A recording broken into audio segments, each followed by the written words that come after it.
All right, guys, welcome into the Fury Unleashed podcast. We are joined today by the greatest white ever.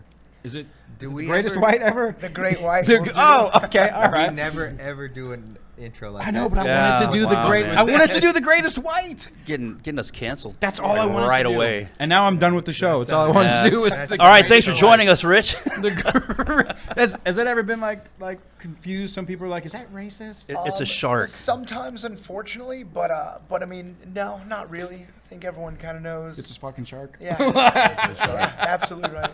Anybody who made it out of middle school? Yeah. All right. Dude, I think for years since I've heard that name, every time I hear it, I'm always like the greatest white, Alex Morono. Was that always your nickname? No, man. So it's funny. I was actually just talking to Rich about this, but they used to call me Baby Brock and then Baby Fedor. Baby Fedor. I remember Baby Fedor. Fedor. I All could I see wanted that. was a better fight name, but there's like some fighters out there you can't choose your own name. Like that's very important. You can always tell the ones that do. And yeah, because they always suck, but it has to be given. And I was actually boxing with a bunch of like gritty Mexican dudes one day, and this was maybe my fourth fight in a row. So I was in great shape, and he brought a bunch of friends in who were boxers, but they weren't in good shape, and I was like running through the fresh training partners. And so the guy who set up the practice coined the Great White fight name, and I liked it, and it was better than what I had. So Baby Fedor's pretty awesome. Baby Fedor was great. Baby Fedor is like really good. Yeah. Yeah, which is cool, and I was proud, but just a baby anything is just not that cool. Baby Dick. Right. Yeah, see? Baby Dick. It's never good. Can I get a new nickname? That's never positive. Yeah, like, there's for never a sure. conversation where baby dick is Yeah. positive. Anything that baby or little is in is not So good. Brandon Moreno, the assassin baby, honestly, his works. Yeah. Yeah. And he's a savage. Yeah. But, Yeah. you know, he's champ, so he can kind of do whatever he wants. God, man, He's got baby at the end. Yeah, that's why I it don't know, works. man. I think That's I was why it just works. thinking that. I really think you could have held up Baby Fedor. Or, I think but Fedor now again, Baby. to be fair, you're in the UFC, and it's like, do you want to have someone else's name at the end of Baby? Yeah. Maybe if it was like, No. Baby Smasher or something. You know, Yeah, but I don't even know. that, the whole baby Even thing that's is just aggressive. where it kind of leaves me. I always thought it was a great nickname, man, because like Baby Fedor fit for a while because you'd watch Alex, like, and even as this young kid, like I think I've seen you fight since I feel like you were 12, but I know you weren't 12. But 17 for the yeah, first one. yeah, dude, coming in and Wow. and like I remember you and Cody Phillips. Yeah. Yeah, dude, and remember that. he's slinging these overhand rights as if he's Fedor. That was like, with kickboxing though, right? No, That was a kickboxing no match, yeah. care in the world, no care in the world as they're throwing. I'm like, yeah, this dude is Baby Fedor. This name fits, man. It's great. So you've been around the scene itself, like in Houston, for how long now? Since 2008. Wow, dude. That was your amateur debut? Yeah. Who yeah, was the opponent? Man, it was actually at a fight in a bar in Huntsville. The guy's name was Will Barlow. This is actually, none of it was documented either. It was how long ago it was. Okay. I actually lost that fight, Oh, my 17-year-old fight. So I took some time, and then I fought again at 18 for Mick for an early Lone Star beatdown. I fought Justin Murray, who actually went pro and did okay. Okay. Armbarred him, tore my ACL in that Out of same fight. Bushiban, I think, right? Yeah. So it's been a while. So your first real amateur fight, you tore your ACL. Yeah. I threw a kick and Jeez. missed and like planted weird and it tore. I didn't know it tore at the time. Right. Armbarred the guy right after, and then went Limped and got out. it. Yeah, limped out of there and went and got it. When I was looking back at your Tapology page, there's a few fights that aren't on Tapology. Like I don't remember seeing because now I know Akira was like kickboxing because that was at Stereo Live or something like that. wasn't Yeah, it? so the Cody Phillips fight was at Stereo Live, and then there was that legacy kickboxing match, which was awesome. It's Lucas Yeah. Pimenta, one of your buddies. Yes, yeah. Broke his forearm in half. Yeah, dude. Oh, with the kick, yeah. So that warehouse live event that we did with you and Cody, so that was the first. That's what led to LK. That's what led to us doing Oh, LK. Now it cool, was okay. years later, but you know Mick obviously loves striking, Big loves kickboxing fan, yeah. kickboxing. And all he wanted to do was do an event in like this big bar in Houston. He's like, look at this fucking place. The place is great. We're gonna put amazing people in here. And it was an awesome event. And then years later, he's like, I gotta do another one. I gotta do it. And it was LK, man. But it was fights like that. And that was one of the first fights as like a photographer that I was capturing. Because I've got a few pictures of you and Cody from that fight. I want to say Alex Black was on that card too. Yeah, so there were, I think, 12 fights that night. There were 12 decisions. Yeah, and I was the man of it. such- That was a rough one. such But a to be long fair, night. we were shin guarded up and elbow padded Yeah. up. Like, there was a lot of Yeah. panic. But yeah, it was a fun fight. That was actually the only bad weight cut I've ever had. That fight Really? was 165 pounds, and I was like way too cocky about making weight. So I had a bad weight cut. Didn't perform that well either. Have you ever considered like was that because you've always been at 170? Always, yeah. Like even as I fought at a 85 child, a if couple he was like- times too. right. Yeah. What Right. fights were those at 85? I'm looking at your tab. Larry Hopkins for you, Eric, and Okay. then Rashid That was, was I the think, at last. 180. That was the Rashid last Abdullah. minute replacement. Yes, that was it. Okay. Yeah, he actually busted weight, so I just took the catch just to Just do to- it. I didn't just to care. have Was a fight. was the Abdullah one where you got bitten? No, that was at 170. That was at before one- that. That was I at hate the that. Bayou City Event Center, right? Yeah, the rematch was with him. Yeah, it was It's- at, no. That one was at. That was at Humble. Was at Humble. Humble Civic Center. Humble was ours. Yeah, that was a Fury But 3. the one where he bit you was at Bayou City? No, No. that was way on the south side in Texas City for Yeah. the Savarisas promotion, right. actually, in a really rickety ring that we got launched out of in the fight. Yeah, I Yep. remember. I was see that there. it was called I was Texas there. City Yeah, Throwdown. that was a. And it says win biting. Dude, like what was going through your head in that moment? Like, I was actually just telling this story like 2 days ago. It was in the second round. I had swept him from deep half guard. Right. And when I sweep him, he like throws himself under the ropes. So till I get us stood back up, but the ref made us reset back in the middle. So he takes out his mouthpiece to argue, and then once he realizes he's not going to win it, and his mouthpiece is still in his hand, we end up scrambling, and he's in my closed guard and bites me in the chest. And I was like, "What the fuck? Did you just bite me?" But I didn't think illegal or disqualified. It was Right. just weird. And his corner was like, "Stop it! Stop it! Stop it!" They were trying to tell him to quit biting me. And then when the round ends, we stand up, and Kevin Hancock was the ref, and he looked at me as like, and I have like there's a like massive mark on a your chest. comedic, like cartoonish bite mark on my pec. Yeah. And he's like, "Did he bite you?" And I was like, "Holy shit, yeah, he did," because I could see like the 2 rows And of he teeth. stopped it. Great kinda work, looked detective. Yeah, I dude, think it he bit kind of me. looked like the fossil when you look at a shark's mouth. Yeah. Like it was perfect. It was a perfect. And he had some rough teeth too. It was not great. So he's like, "Commissioner, he bit him. What do I do?" And I'll never forget. The commissioner looks at him and he goes, "Disqualify him." And he said it with some vengeance. And I was like, "Oh well, this fight's over." And then I love my mom dearly. And like I'm like, suburban kid. My mom's like, "Allie, where do you meet these guys?" And I'm like, "Mom, I'm fighting in a cage for a couple $100. Yeah. It's not gonna bring out the nicest of guys sometimes. But thankfully, we had the rematch, which was awesome. That was another short notice fight. That was in 2015. That was like my run.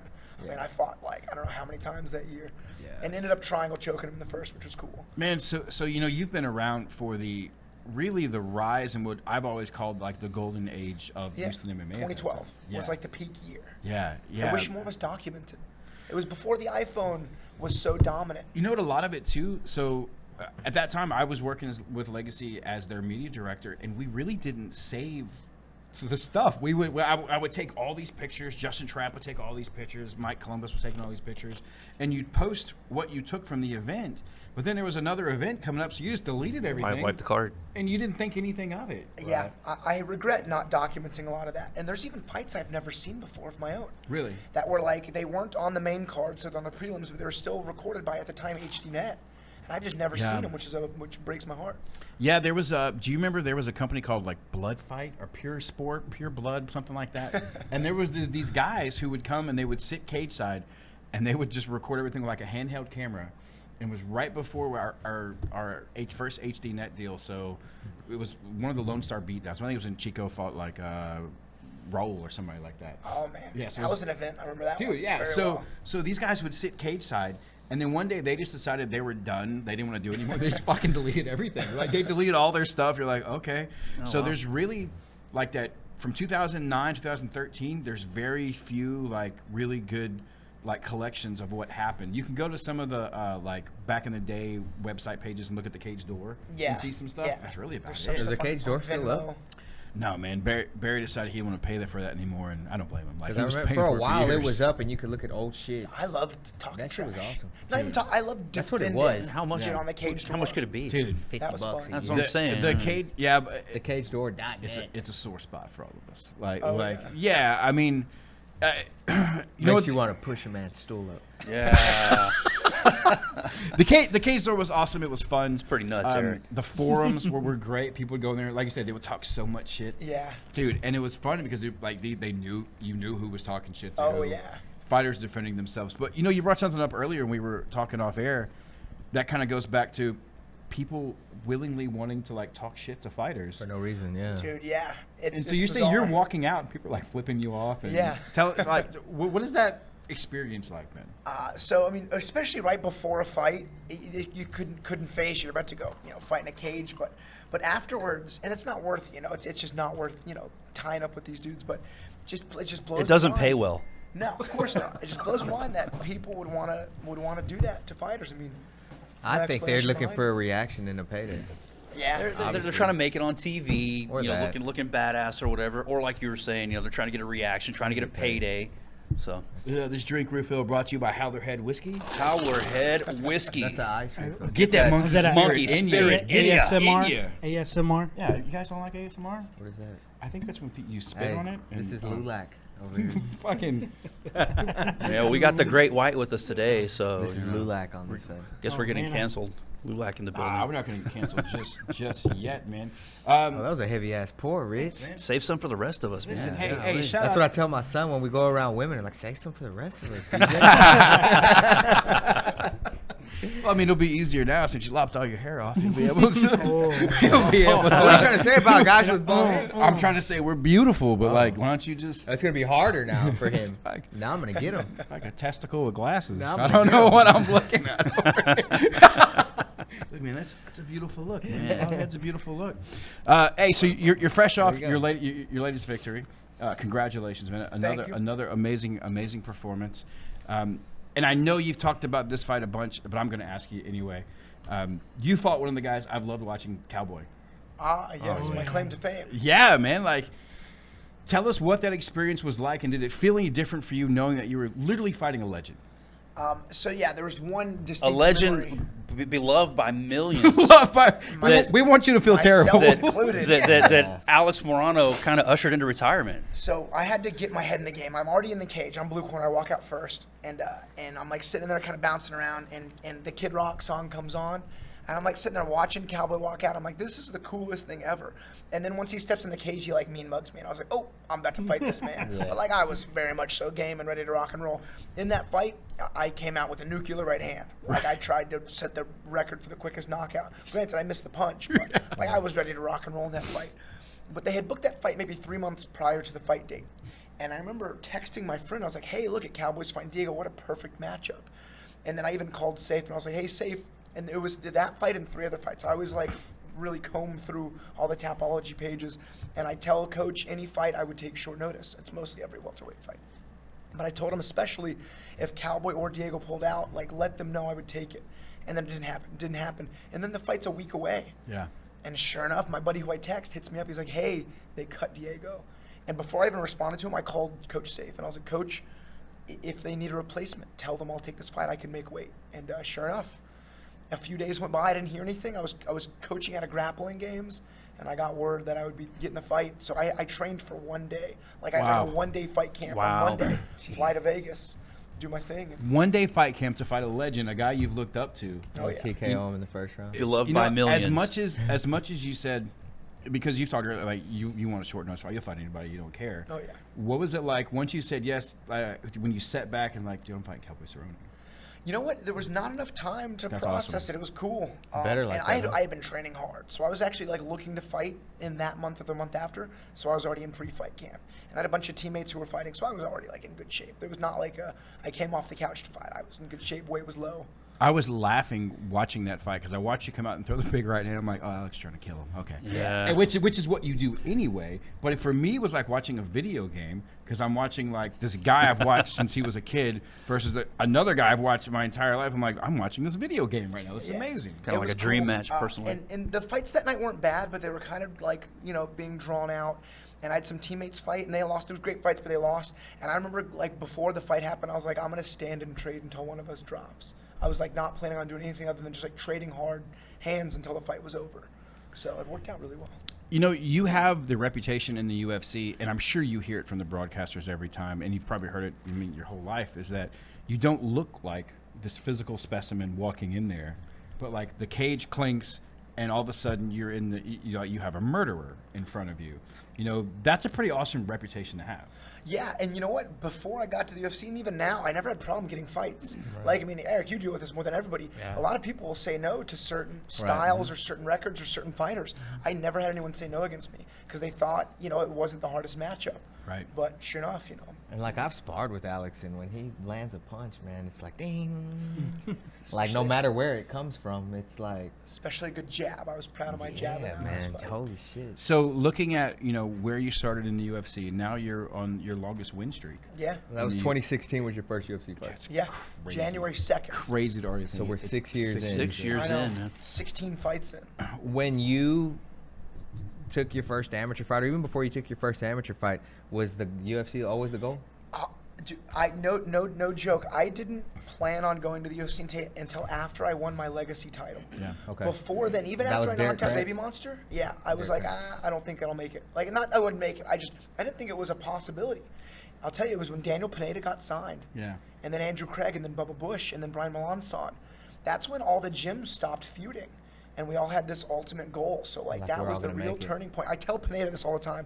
I'm like, you're like a beacon of hope. He doesn't know it. I don't think he accepts it either, but it's true. Yeah. Once he got signed, he brought He everyone would just together. tell you you're gay if you Whether said that. yeah, whether it was like meant to or not, but that's when all the gyms started. That's when I started cross training with the guys at Tooks, and then thankfully met Cameron through him, met Safe. I mean, Yeah, Daniel was the first guy where it became a reality for this new crop. There was a few guys like KJ Noons who really didn't represent Houston. No, not really. Mike Swick. Swick really didn't same represent. thing. Yeah, Yeah, I you don't know, count those guys. It was that wave, and when Pineda went, it was like, okay, well, That's and one of then, our like you guys. said, That's one of Andrew us. and Bubba and all these guys. Was go, because like Melanson. KJ and those guys didn't really come up in a regional promotion that we knew.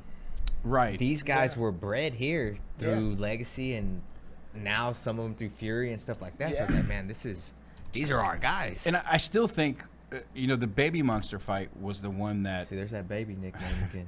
dude. He got fucked up. Dude, too. my favorite picture I've ever taken, I love and that. I think it's still your Twitter profile picture, is his head is laying on your hand, Yeah. like and that I took that shot, and that's one of my favorite pictures I've ever taken. He was asleep before he ever came close to hitting. He the had mat. that fight He in was the the bag. perfect. Like Well, he would have won a decision. Oh, easily. So he And- was this high prospect. He was this big prospect. Everyone thought like he was going to be the next guy to go, except for Alex. Like, Nobody told Alex that. He didn't get that memo. dude, but when you won that fight, like that's when I knew. I was like, oh, this dude's he's gonna be one of the next guys to go. That was my favorite fight memory, even more than winning my UFC debut and in a UFC. Even the was Cowboy, awesome. that Baby Monster knockout is my like absolute favorite memory of MMA. It's crazy, dude. Because Dude, I remember in the end of the first round, I was caught in a guillotine. It was like the only submission I've ever been caught in a match. And I remember thinking to myself before I tried to escape, I was like, well, this is a wasted main event. Because I wasn't going to tap. I was like, Right. I'm going to hit my last ditch effort to try to escape. And I just like spun out of it. And sure, thankfully that worked. Yeah. But then going into the third round, I was like, man, this fight sucks. And it did, and there was a lot of did, yeah, decisions it that did, night. it did. And that knockout was so awesome that we got event of the year. That got Yep. knockout of the year, like at least like in locally, not. well, for- I don't remember if you. I'm sure you do remember, but the place went bonkers. Oh, yeah. I was there. Bonkers. It was silent for 13 minutes. Because Oh, he he kept was- taking, it was all wrestling. He was taking you down, right? yeah, Laying on and you. just laying on me. But, Yeah, but it's he would like fucking- pass and I'd recover. Wrestle pass fuck, and yeah. recover. Wrestle fuck. So he was working hard. And so he gassed, but he held me down so tight, I couldn't get tired because I couldn't move. Yeah. So come third round, I ended up dropping him with like a short right hand. And then it was funny, he threw a right hook and I ducked under it and threw a right hook of my own. And it clipped his chin, and he Crazy. collapsed. put him out. Crazy. It, still, like I said, my favorite picture I've taken in MMA. One of my favorite memories, like that. I think that Columbus moment. was there that day. He took a better picture. Hey, everyone's a better photographer than me. It's okay. I don't mind. I never get the credit. That's cool. I don't give a shit. We love Rich Burmaster. So when you like look at that memory, like this crazy awesome knockout, you go to the UFC, have that experience. How did it prepare you regionally to have these? Because we had big crowds in at Legacy. Oh, yeah. So like, did you still feel like the jitters, octagon jitters, they call it when you first went out? So I fought, you probably know him because he was one of Macaco's guys. I fought some Brazilian dude in Legacy. Didn't know any info about him. He actually finished me in the first round. And that fight, I was not nervous. I had no nerves. I had suppressed him down, whatever. I was Yeah. just used to fighting, and I was not cautious. And I lost. The next fight I fought for Eric, I fought Larry Hopkins. Probably the worst record of the guy I fought. Nice enough man, but I was so nervous for that fight, and I freaking aced You him head kicked him. bad. Yeah, I I had remember. 36 strikes to none in a Yeah. row for like a 90-second TKO. You or head whatever. kicked him and rocked the shit out of him. Yeah, and then so then I learned how to weaponize those emotions and nerves, and I explained to my guys, I'm like, hey, this is your brain's way of like surviving a high risk scenario. I was like, don't hide the nerves, embrace them, like weaponize them and use them. And I've done that ever since. And now my UFC fights, I'm not nervous at all, very excited. very cautious, but ready to rock and roll. I won't love hi- that. like when I I hear love you his say fight IQ, man. He's like awesome. I learned how to weaponize those emotions. You Dude. know, his fight IQ is just like off the charts. He's one of those people that I could sit to and listen to for hours. I'm so glad we've got him on our commentary team. Makes He's like for a great Drew commentator. Ratajczak Yeah, is for another tho- guy. for those who I can don't- just Oh, not listen to Drew. him talk like forever Not Drew. about Not Drew. He fights. talks Not true. for those we love you, Drew. For those who don't know, like Alex is part of our commentary team, and dude, you three guys with each of your input and how you can do it, man, it is amazing. outstanding. Yeah, I love our dynamic. Those dudes are awesome. Yes. And I will say, hearing you say "my guys" makes me feel old as shit, because I'm remembering, like, I always think, for whatever reason, you're stuck at like 22 in my head. That's fair. Yes. Somewhere in that range. I was like, because I saw you so much, doing so much, and now, like, he like your has baby his brother. own guys. He has his own guys he's bringing up. What has that transition been like for you? It's still weird. I still feel like I'm 18. I'm not kidding. Like, my last opponent, Simmelsberger, I always assumed I was younger than him. Yeah. And he's younger than me. He's a Oh, wow. And I just thought he was much older than me. I always think everyone's so much older. I know that And, like, feeling well. I'm 31. I'll be 32 soon. Yeah. And I just still feel young. It's crazy. I mean, it really is. I can't explain it. So you say that, like, when you started fighting the UFC, was that not a goal? It wasn't not a goal, and I never ever lacked self-belief at all, like Okay. ever. I just didn't think it was a possibility. Not from ability or anything. To me, it was like way up on this pedestal, and I just didn't know This it wasn't could have been an reachable. option. Yeah. So now that, like, all these Houston guys have made it, and you see more and more guys going, like, it's more believable for everybody, right? Like, do you tell your guys, man, look, Oh, it Jake, can- you have a shot. Cam, It you can have a be shot. done. I It mean, can be absolutely. done. There's so many more routes now than there once were, and I was actually pretty, not worried, but I was like concerned for future generations. I was like, oh man, there's going to be these kids who've been training since they were 4. Right. But now that there's so many routes into the UFC, people are really picky on their fights. So like, I was never picky. So when I got to the UFC, I was very much so tested. Yeah. You'll see some guys get to the UFC untested, and Rare- that will show agree. instantly quick in their 100%. first contract. No doubt. And I was just talking to Paris Moran about this. I was like, he was telling me, getting to the UFC, not the hard part. Granted, it's hard. It's staying there. Yeah. And that's the real challenge. And that's why I'm so grateful for my career. Because even my first contract, I had no expectations. And I went 2-2 and didn't immediately get re-signed. A lot of people Right. don't know that. I took 2 fights short notice, and they just didn't pan out. One was a short notice fight against Bobby Nash in China. No visa issues. Second fight was against Diego Lima in one of the Carolinas in January, and he said no. And then Sean was like, hey, thanks for taking these fights. We'll book you in Austin. So I fight Berkman in February in Austin, 2017. And and then thankfully from there, I've always gone 3 wins, 3 wins to 1 loss in the Right. contract. And this is my first time I'm looking to go 3-0 before I resign. So like, for a guy like Paris, let's say that the UFC calls him, if he feels like he's not ready, You got to say yes. gotta You say say yes. You have yes. to say That's yes. what I say. I've heard one guy had That's the what I same say. idea and said no, they didn't call him back. Yeah. Well, I tell these guys that. I can tell you I now. tell these guys that. So on this end of it, we know guys that have been asked to go, who said no. Yep. And literally, you say no, that door is now shut. You shut it. So You I've said heard- no. Either the that or doors- you go to the back of the list. You go to the back of the line. So the only There's a success big list story, in I heard front. Yuri Prohashka. I heard they asked him when he was young, and they said Yeah. no. I think his coach or maybe the promoter of where he was fighting in Japan said, like, wait. Right. And sure enough, he waited. He was on this knockout rampage, and then they signed him, and he's champ now. But, I mean, that's a very unique individual because he's so different. when you started, the way to the UFC was kind of like a mystery. Right. It was like, well, I'm fighting because I want to fight. It wasn't because you want to go to the UFC. Now, and I use us as an example because I think even as an amateur, there is a clear-cut path of how to get to the UFC. Yeah, for sure. If you win in the amateurs, then you go, let's say, you can stay with Fury as an amateur, through Fury, go to the UFC. And how crazy is to think that the guy who used to call you to matchmake for local events to fight in a bar is now like know. is now the fucking VP of talent and like the main matchmaker for all these divisions in the UFC. Like, so now when you look at your guys, they have this clear path. Like, how do you explain that to them? It's doable. The only thing is, I think it's almost not more stressful, but it puts more stress on their plates because, like, if I lose this one fight, I'm so many steps back. So when I was fighting, I was just testing myself as a martial artist. I wanted to beat the best guys in town, wanted to be champ, and I was, like, proud to be champ and wanted to defend the belt. Whereas guys now, their goals are not to be a better martial artist, it's to get to the UFC. So it makes for some weird, like, Contradiction. exactly, Yeah. and I think it puts more stress on them than it should. Because a lot of them feel like, man, I can't take a loss. I got to protect my record, and I got to be undefeated, or the UFC's not going to want me. When I try and tell a lot of these guys, like, listen, if you're 23, 24, 25, take a tough fight. If you're 4-0 or 5-0, go ahead and take that tough fight, because if you lose it, at least it's to a guy with a good record. We can always get you a couple safe You ones. got to buffer, rebuild. yeah. Man. I've had this theory. It's the 10-fight buffer, the 10-win buffer. I believe you should have 10 victories as a pro before you go to the big leagues, because I've That's seen guys who our go 7 or 8-0, title, and then in the UFC they go 0-3, then they're like 7-4. Me and the power, and whatever, Rich you know? came up with this thing that if you don't have 10 fights, You're not, not fighting. necessarily 10 wins, but we're not going to let you fight for a title in Fury. See, I think that's awesome. Like- and one big thing I got to say about Fury, especially watching the fights cage side, these fights on the main card are not easy. So, like, the example I'm going to use is Cameron Smotherman.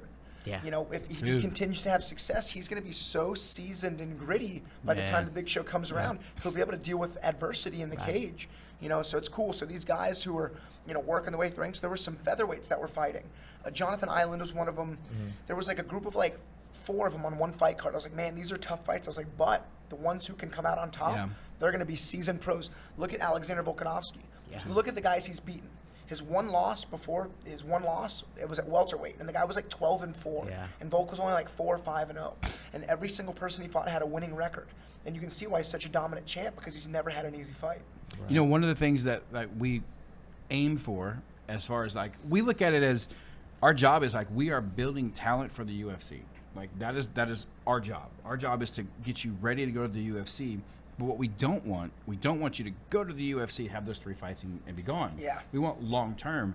So you can speak to this, I think, more than anybody else, of that you have to fight the best guys in your region to be able to go to that next level. Like otherwise, you're going to get there and you're not going to last. And then what was it all for? Right. Yeah, no, you get smoked. I mean, there's no easy fights in the UFC. I mean, there's really not. So I mean, you that's- look at Zachary Borrego, who just took that Bo Nickel fight. fight. Now, he's doing well on the regional scene, and I explained to him, I was like, man, this is a guy that we're trying to build. When he asked if we had an 85er, Zach was a 3-0 85er, and it needed to be somebody with a comparable record. Bo was 1-0 versus 3-0. Yeah. But I explained to Zach, I said, listen, you don't have to do this. Saying no is probably not good, but I was going to say that's a prime example of what we were Yeah. just talking about. If that opportunity knocks, you say yes. But you're 26 years old or 25 Right. years old. It's okay. Like, Dude. if you go lose to Bo, there's no shame in that. The What if you go worst- clip him and knock him out? Seriously, Exactly. yeah, The I mean, worst is the you risk come back reward, I mean, 3-1. And I was at proud of 25 him for years old. going, man. I mean, Yeah. Like, for him to say yeah and actually go out there and train and do all the shit that he did, who gives a shit if he lost? Plus- Like, we'll bring him back, and he'll get 3 or 4 wins, and he'll be right back. Yeah, And he's gonna be exactly. tougher. And I wouldn't say he Yep. did him a favor, but he kind of did him a favor. Plus, Right. honestly, contender pay's not bad. Like, Yeah. I remember being that 25-year-old, 24-year-old local fighter. Make you a quick $5,000. Dude, dude, not bad at all. you remember that wasn't happening locally. No, of course not. Like, No. and to be fair, I think where people fall short, and we deal with this lately in the last few years, because we're dealing with higher and higher prospects now. These guys who have these great records who come in, but they're expecting like this payday. Right. And it's not the payday that we provide; it's the opportunity. Yeah. The payday is when you get to the UFC and you can then create your career there. Yeah. You know, like you fought for like $7. Yeah, I know. I remember there was an boxing match that I thought was in Houston. It was in Galveston. I made no joke, like Right. $7. Right. It sucked. But I mean, no, that's how it goes. And I'll never forget my the Baby Monster fight, main event, sold sponsors. My fight purse and my win, $5,000 total. Yeah. Sponsors $5,000. I made $10,000 fighting. Oh, wow. As a local pro, and it blew my mind.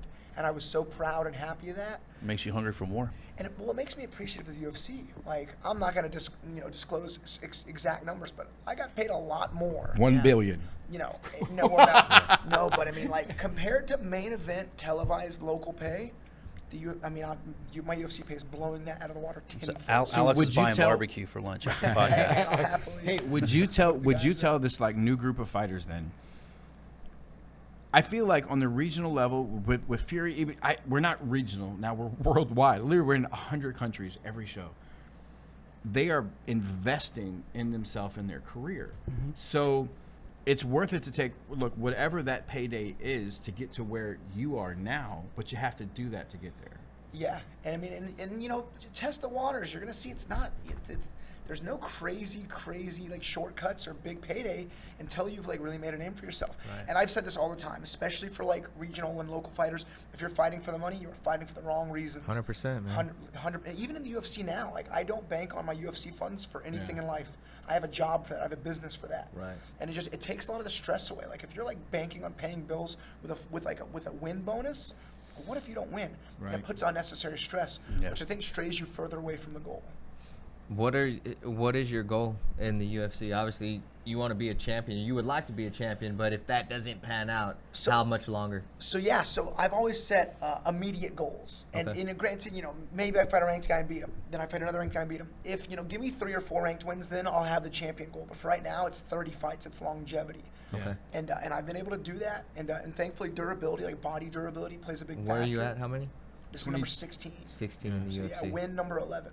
Nice. So I used to say 30 fights was my goal. 30 wins is my goal. You're right at 30 fights now, right? 22 And 7, yeah. Yeah. So I had some boxing matches, some kickboxing matches, some 1-no contest. Right, so I'm over 30 pro fights.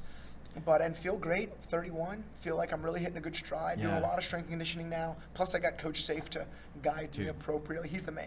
He's a wizard. Yeah. I mean, he's Look, a there is truly genius. I tell people all the time, and so Coach Safe to me is one of the guys who like I respect, dude, across the board.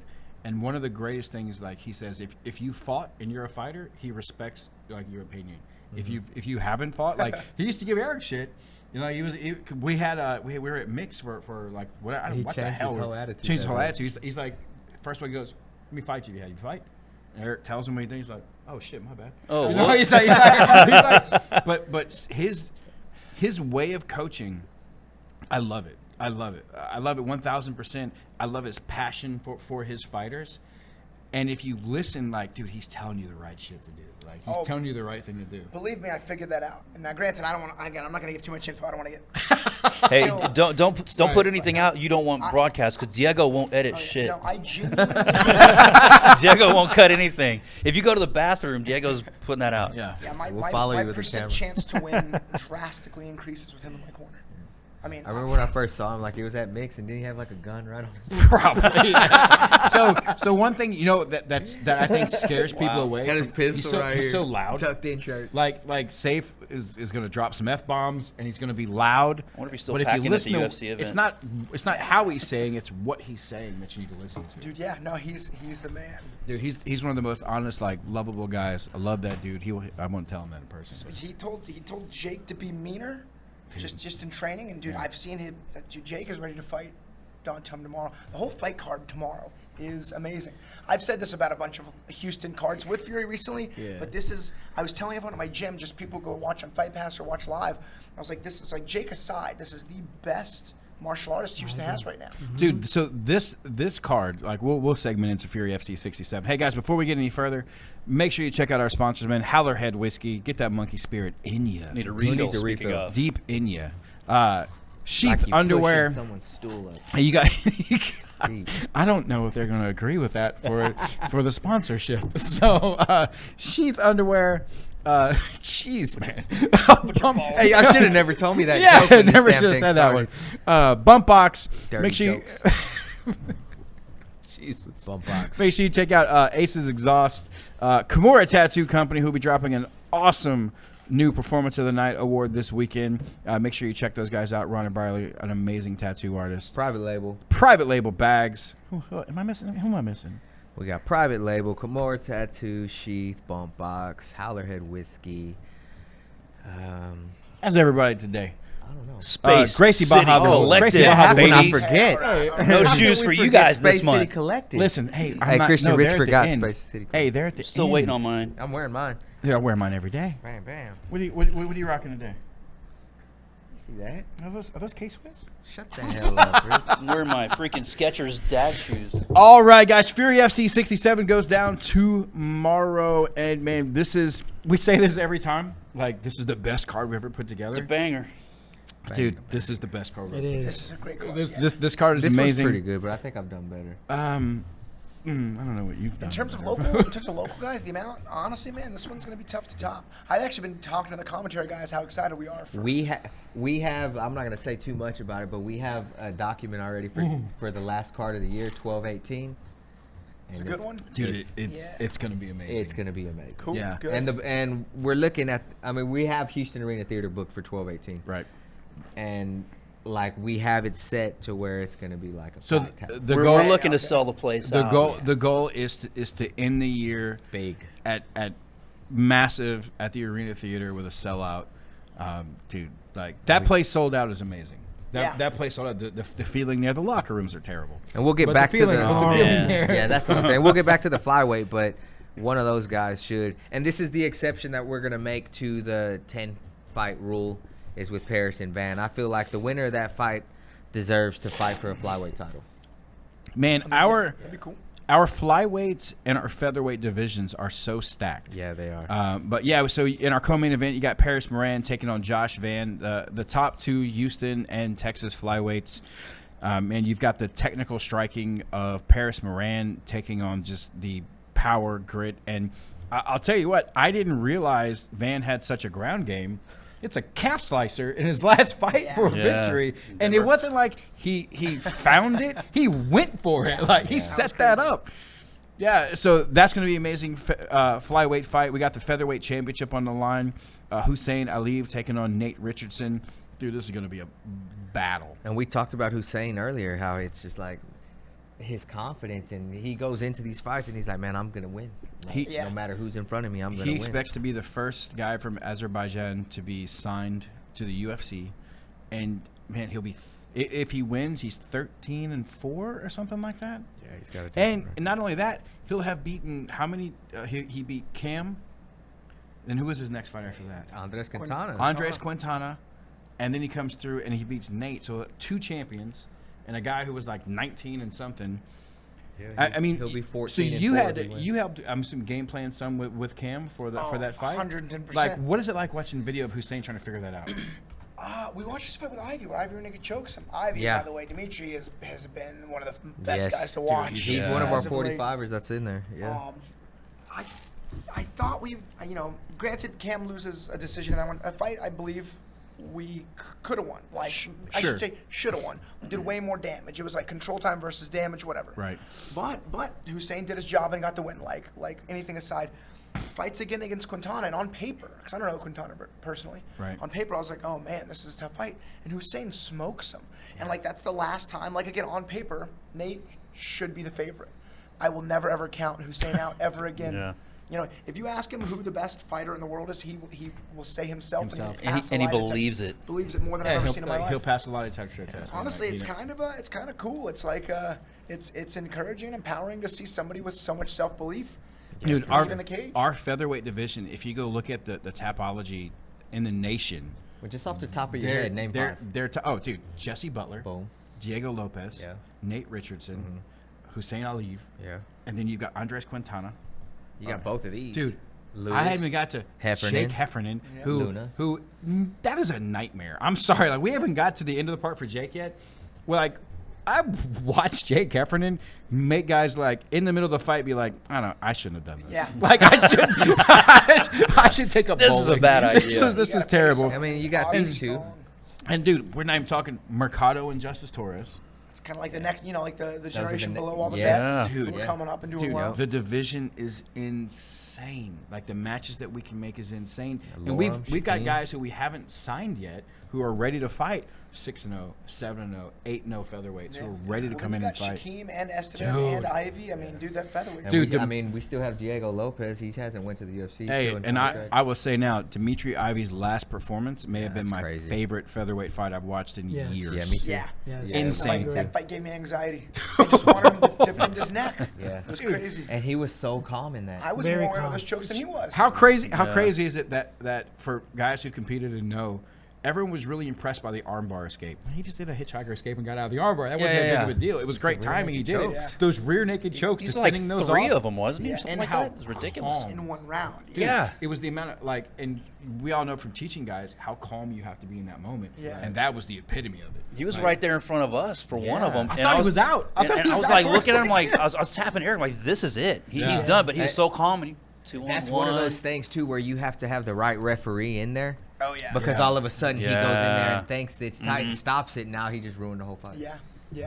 He gave That Demetri armbar an escape was opportunity. also awesome. I actually used that fight as a reference to my kids on like how rotating the thumb helps Yeah. relieve pressure on the elbow, Yep. and then you can use that to get your head out and get that hitchhiker escape going. For sure.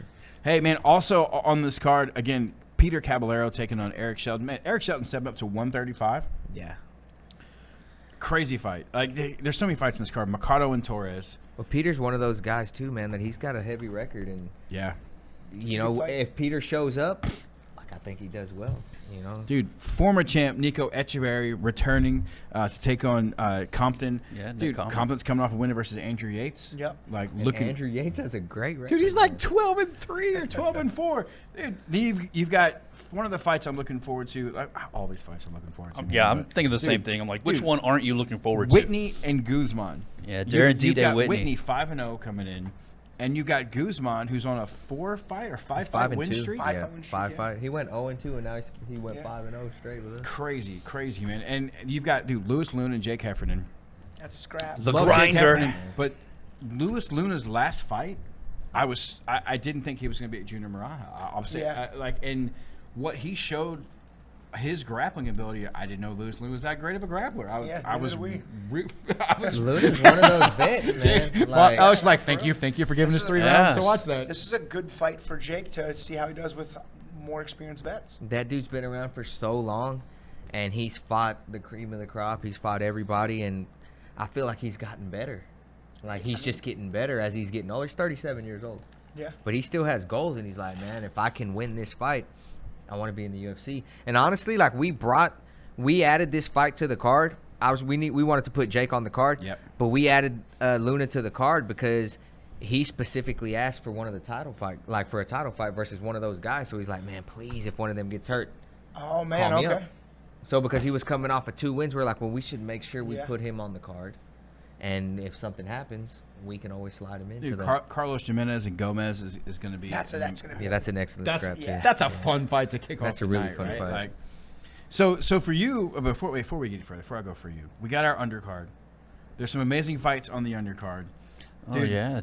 Jordan The return of Pluton. Oliver Jimenez. Yes. Yeah. I'm I'm look- looking forward to that one too. Yeah. man. How First- how crazy is it that for a guy right now he's sitting as 0-1 as a pro, and everyone who knows Oliver is like, okay, yeah, you got caught there. Let's see what lessons he learned, because if he learned some lessons, people are in trouble. We talked about that fight. He didn't really make a mistake, and he still got caught. Like if you watch Yeah. that fight, he catches a kick, Yeah. and then is in the process of throwing a punch. It's not like he caught it and looked Yeah. at it.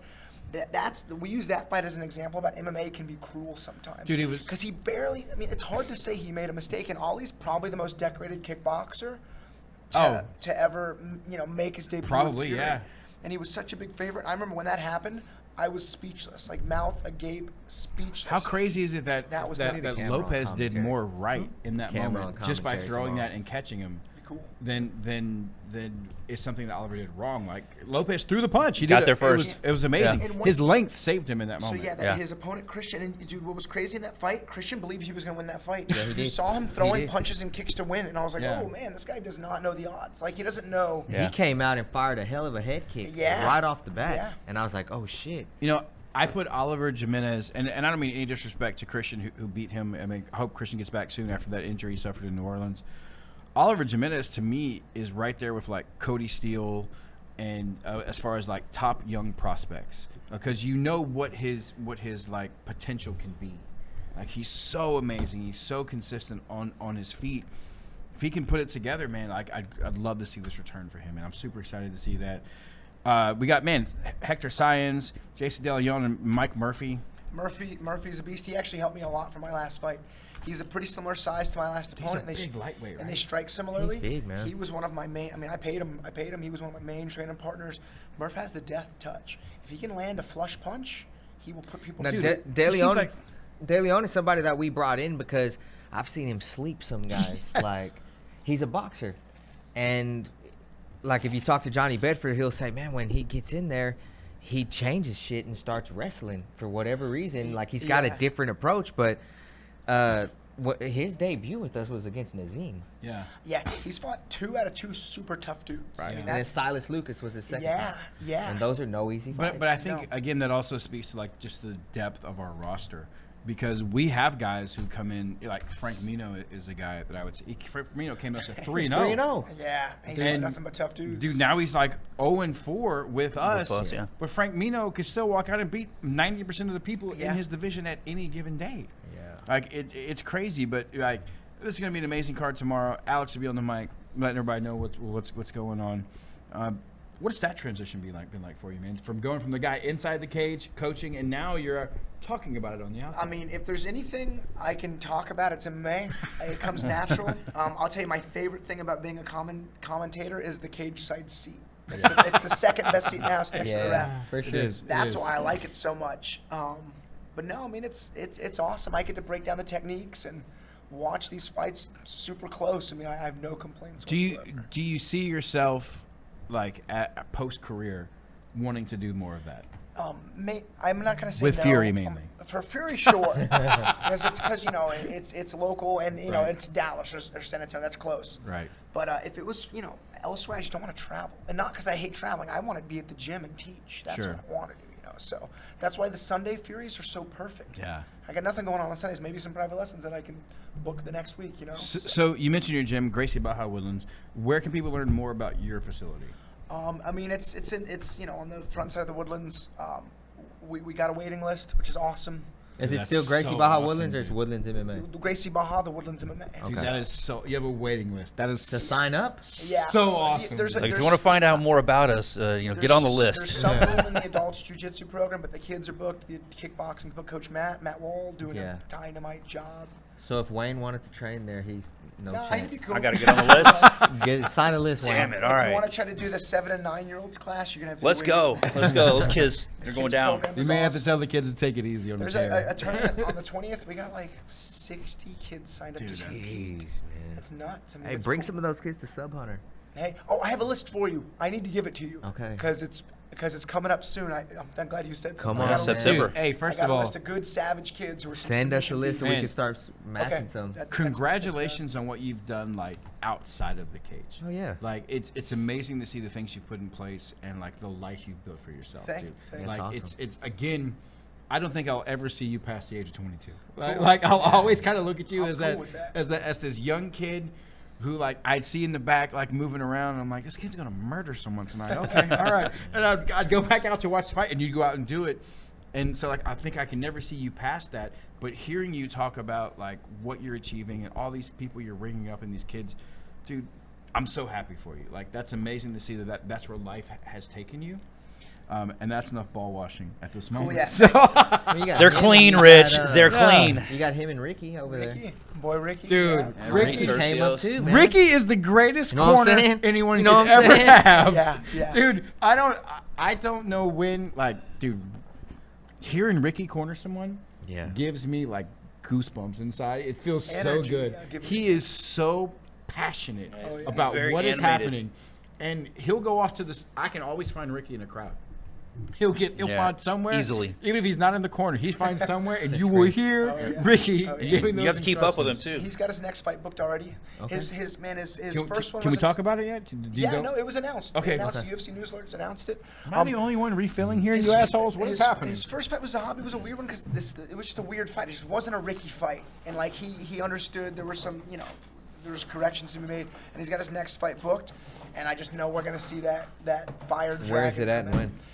The location's to be decided, and it's in November. It's like mid-November. Is he full time now with just you guys, or does he still go back to Alpha So no, Male? he like lives in Houston and trains with us a lot, but he'll go to Alpha Male for a couple weeks in his fight camp, and he'll Okay. like visit down there. So it's a split effort, kind of like how I do with Fortis. Okay. Yeah. It's kind of a split effort there, which is great. I mean, he's got a good rapport with those dudes. They got a bunch of good lightweight guys. Hey, I want to bring up someone who doesn't get enough credit for what they do. Me, but no. Okay, here we dude, go. Dude, Matthew Wald. Oh, Like, He's an become amazing one of the coach. best coaches, not just in Texas, but like if you're anywhere and you want an amazing coach, dude, his approach to the game is very, very like technical and clear about what he wants to do. It's amazing. Hear him corner. You want to know why he's gotten so much better? It's because he's been in the corner with Safe for my last 10 fights, and he's just learning. So, I mean, as a coach and as a corner, I can't say enough good things about Matt. And he knows, like, if I had to leave the gym to anyone, I'd leave to him. But because I know it would be in great hands. But he's a beast. Y'all have worked together how many Asian years? people do We've well worked in together martial almost arts. 15 years. He was 15 years. I think 17 and I was 18 when we met. Okay. That's crazy. And before he took a coaching gig, he was a fighter. Yeah. I've seen him head kick, knock out so many grown men as a teenager. It was awesome. But yeah, he's awesome. I mean, he's a real. I could have He's gave become you a that, good Diego. coach. You're over there being sneaky, whispering and shit. And I'm trying to listen to Morono, and he's over here like, hey, pass me Yeah, the we liquor. got a good thing going. And like one thing that's awesome about the gym being busy and like our fight team's not very big, but we're pretty selective. Yeah. You know what I mean? Like we just have super strict standards because we have such a high standard for success. And you know, I give my guys like the 1% speech. If you can like change anything in your life to give you a 1% better chance of winning, you know, why would you not do it? For sure. And You know who I remember out of y'all's gym? Daniel. Remember Daniel Kim? Daniel Kim, that's Yeah. who was What with happened to Matt, him? my guy. He moved to Cali, right? Yeah, he I still love teaches. Daniel. He still is a kickboxing coach Okay. at Gilbert Daniel Melendez's gym, El Nino. Oh, shit. Okay. Yeah, I still talk to Daniel Daniel every Kim? once in a while. Yeah, he's a he was beast. awesome, man. He was Thankfully, such a nice guy. Yeah. You know, like when you're just like a student, like a martial arts student, amateur, you don't know if your coaches are good or not. You just Right. don't know what you don't know. Right. Yeah. And I'm so grateful that we had good coaches coming up. How- We really did. How crazy is it? Like we all say it all the time, but like these guys who are these killers, like absolute killers. Like Alex, you are a killer. Like you. there's probably on any given day 6 people in the world who may stand a chance of fighting with you. Like in the world, if you think Hey, about alright. that. So like, but you're also like one of the nicest guys to talk to. But that goes to your whole team. And we talk about in MMA, there's this misconception. I think people hear the term fighter, they forget that it's mixed martial artist, Right. and that you are a martial artist, man. And it's amazing, guys like Daniel Kim, Matthew. I'm sitting here listening to us talk about these guys. I'm like, these are the nicest people on the planet. Yeah. Well, to achieve success in professional mixed martial arts, you got to have a crazy amount of like discipline and consistency and commitment. And if you're like a shithead, you're not Yeah. gonna. It takes somebody with high character. I mean, no, seriously, Yeah. for sure. You know, and the street fighters, they don't make it. They don't last. Those guys, don't. those guys are my favorite, dude. You know, plus, you know, That the was reason- rich. They used to be rich. Yeah. Yeah. The reason They I'm don't so last. grateful for what I do is I get to hang out with my friends all day and train. I got a job, but it's not like Yeah. a conventional job. Right. And it just allows me to be grateful. So people ask, like, do you ever feel like you're like overtrained or you ever like not want to do this? I'm like, no, never. I'm always super happy to do what I get to do. Yeah, I think like people forget as a coach, like that's the highlight of my day. Like the highlight of my day is to get to when I get to roll with my students. Yeah. And like you see where they've progressed, and you're like, dude, this is so awesome. It's because I run all the kids classes at my gym, all of them by choice. Right. And dude, I'll see like 5 and 6 year olds scrambling and grappling like some young savages. It's awesome. Yeah. Man. Like the kids is cool. Plus, you guys know it's 2022. Everyone's soft. Everything gets canceled. Like Yeah. I feel like I'm doing a good job building the next generation of at least some tougher Yeah. warriors. You know what I mean? So It's funny you mentioned that. Like we talk about our kids program in my gym, and it's constantly, dude, we're creating leaders. Like Yes. I'm trying to make a leader. I'm not trying to make a kid who wants to get on his iPad and change his hair color and say he's a toaster today. Like that's not what I'm trying to do. it's And if like- you are a toaster, great. Be a fucking badass toaster. Yeah. Make the best toast you But like, can. No, like seriously, be I know the what you leader in life and be that, man. And it's cool. Like I didn't know that you were there with the kids classes, dude. That's Oh, awesome. yeah. I don't know if you realize like what you're giving those kids. Like outside of the fact that their coach is like, it's cool, it's Alex, he's doing these great things. Dude, their coach is a fucking literal murderer in the UFC. yeah, and it was dude. funny. So Monday after my last fight, I'm teaching the 4 to 6 year olds, and there's 30 plus kids in that group. And after class, I'm kind of giving like the last thing, and I was like, parents, like I'm glad the kids are here. I was like, right after I fought, the first thing I wanted to do was come home and teach. So everyone was all happy. It was cool. I was That's happy to be awesome. home. Even now, I'm happy to do the podcast, but I had to not teach the class. We had 66 kids in our competition class this morning. Granted, there's no age restriction, so it's 4 to 15 years old. We had 66 kids in Dude, class. that's so funny. The first thing Alex says when I see him this morning is like, it's so weird not to be in the gym on a Saturday morning. I'm like, I get it. Yeah. I get it. The only thing my wife and I ever don't see eye to eye on is going on vacations. Really? 'Cause she's like, hey, let's go travel. I'm like, I don't want to leave. Yeah. And then man. so granted, I I can- will. I can Like, I'm relate. happy. I love my wife dearly. She does everything. She knows like fighting is my main priority in life. Right. So when I'm in camp, I put everything off until after the fight, and she handles everything and doesn't give me any grief.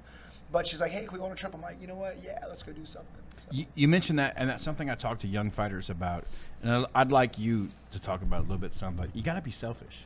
There is a level of selfishness to being a fighter to accomplish where you are. I had a roommate growing up, and he didn't think I was gay, but I never dated anybody. And he was always, What a way to start a story. I had a roommate. I He know. didn't think I was gay, but That was the best I know. clarification and ever. like kind of obvious. Like, did you ever push up his stool? There you go. I love death metal. I'm like a pretty Put your like stool up at the I'm bar. pretty like I'm a guy. You know what I mean? Right. And he was like, why don't you date her? And I'm like, it kind of gets in the way of training. And I was like, and I had girlfriends, and they didn't like what I did. And I was like, all right, you get the Get outta axe. here. Yeah. I just didn't really know I would be able to find somebody with similar interest and understanding of the lifestyle, and that's why I love my wife so much. She's the coolest. She's a little older than I am. Y'all met in the gym. Yeah. There you go. And Alex's roommate couldn't figure out he's just in the room watching Death Block all the time. You're like, That's not too far off. he's like, dude, are you gonna come out? No. I'll train in a couple I'm hours. good, bro. I'm good. But it worked out so well, man. It was one of those things. It was a true perfect storm. That's awesome, man. Yeah, and it just breeds success, which is great. And what's awesome, a dragon like sits in a cave and guards its treasure. Right. It doesn't want to spend the treasure; it just wants to guard it. And like my fight money, I don't really buy anything other than gear, but and I don't want to spend. I don't know. It's a weird thing, but if it was up to me, I would like just sit on it. But my wife, she's like, we got to invest it. So she's always doing these crazy, awesome investment projects. That's cool. So she does all like the gritty work that I wouldn't do. You know what I mean? So I'm like, we should just get it all. We should all, trade it in for gold. She's like, that's a horrible idea. And I'm like, all right, let's not. I was like, you. I want gold bars I can protect in the back of my house. So has there been like a spoil you got for yourself? Like what's a big purchase you made for yourself? Oh, I already know this one. I think I know what it is. But Hey, we I ain't do gonna too. say until he says. Oh, okay. Yeah. So Yeah. this actually, I would never have done this. I bought my wife a Corvette. I thought it was I gonna like say how glass he dildo. passed Okay, it up on sorry. his wife. I drive it more than she does, yeah. but like she designed it. She talked to the builder. That's awesome. Everything. She's super into cars. I got the coolest wife in the world. If you Yeah. guys haven't, Yeah, clearly. picked up on it. But yeah, I bought her a nice 2022 Corvette. Yeah, she's way too hot Okay, for you so that's also, for by her. the way. What about for you? So I bought about $2,000 worth of gear, and I give a lot of it away to my training partners. That's so Oh, awesome, man, dude. okay. Yeah, so I'm telling you, I don't know. Yeah, I bought a Corvette one time and I brought it home. My wife's like, "What the hell are you doing?" She would have never built it. And then I kept it for a year and sold it. Hey man, but the vet was awesome, and like we weren't planning on it. But I told her, I was like, I got the cowboy fight on such short notice. Right. And I said, hey, if I win and get a bonus, we'll buy that car. And sure enough, I win and I get the bonus. That's awesome. Yeah, I'm a we man of talked my- about that after you won that fight. We were talking about Corvettes I'm and a stuff. man of my Yeah, word. It's you over, are. Sweet. 8 months to build, but I mean, it's awesome. I've never had a nice car before. I drive a Honda Accord, which I love dearly. Yes. It gets me from point A to point B. 300,000 miles on It's it. fast and it's safe. No, it's a new. It's One door doesn't That's work. why you still see him as a 22-year-old kid, because he looks like that It's a struggling new 22-year-old Honda kid. Accord. But I've never had like a nice machine like that before, and it's awesome. I mean, it's cool. So, It's That's nice. it's cool that it's good to hear how smart you're being with like With his your money. money. Yeah, Right. yeah. Thank you. Because there's Yeah, a lot of if you're not stories- going to plan with that money, you got to have somebody, like he does, to Exactly. invest yeah, in it and and whatnot. I don't know for sure, but like I'm pretty sure you didn't come from money. Like there's No. very few fighters what's funny- who come from money. I have parents who I love dearly. They're both Yeah. still with me. They're both super supportive. They always have been. They split when I was 9, Yeah. and a lot of it was over financial disputes. So it made me really weird with money, very frugal, Sure. and Right. very like I just don't spend money at all. So I think that actually helped in the long term. If you could give some advice to like the young fighters of today, these new fighters coming up, what is something you would tell them like from the get go as an amateur, like focus on this? So, well, okay, there's a lot. One, get a consistent schedule and show up to effing class. Like, you will not get good if you don't train. And when I say train, I don't mean sparring. I mean, like, drilling and Right. repping techniques and having a coach. And then 2, don't fight for the money. That's going to make you make bad decisions. You know, get some sort of income that can pay the bills, and then fight because you love to fight.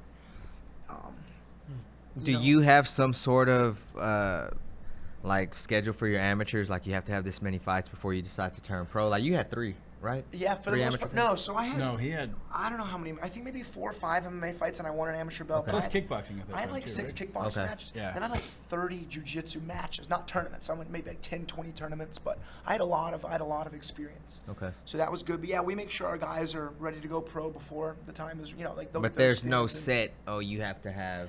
not necessarily because age plays a factor, Exactly. and then like skill and ability, and even goals. Mm-hmm. Goals is a big factor. Not everyone is like looking to get the UFC. I have a couple amateurs that fight for you, Eric, that are like in their mid-30s, Right. And they do it for Right. fun. Sean Kennard. So exactly. David, So I match Reza, them yeah. accordingly. If they were young, looking at the UFC, I was like, give them the toughest, youngest Right. fights we got. But Okay. we had this conversation. But I'm like, guys who are a little bit older, they're doing this, because they want to fight in front of their family. They have Right. some students that they like. So 100%. the goals are very relative, different. but just have realistic goals. So, as far as feelings go, what is a better feeling for you? Is it watching a guy you coach like Jake win, You got some catching up to do. getting your own victory, or watching one of my favorite things in life is watching these young kids go into jiu-jitsu tournaments and they get their hand raised for the first time and they almost pee themselves. They're so happy. What's a better feeling for you, winning as the fighter or winning as the coach? That's a tough question. I'm going to be honest, too. In MMA, winning is everything.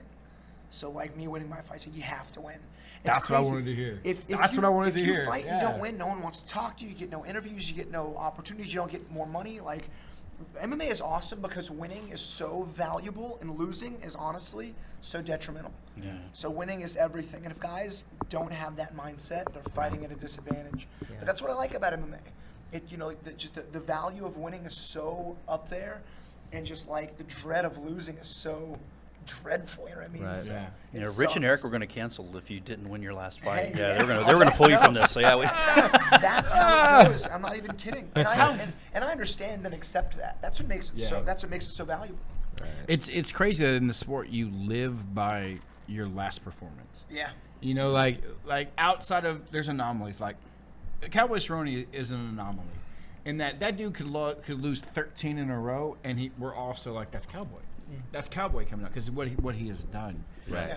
But from 99% of the population who fight, it is what you did in your last performance. And as you know, the people who reach out to you to talk to you after a loss, there's like nobody. None. There's Your nobody. Your mom texts you like, "Hey, good try, champ." That's it. Yeah. I can you'll tell you- always be a winner to me. Yeah. I can tell you, it's Thanks. weird as a guy on this side. Like I'm lucky in the regards that I've been around the sport for so long. I have a lot of friends who are in the UFC, or a lot of friends who still fight. And so whether you win or you lose, I don't text you. Like it doesn't, Yeah, it, that's do- nice. it doesn't matter, because I'm like, when I see you, I'm gonna be like, hey, you're my friend. I don't.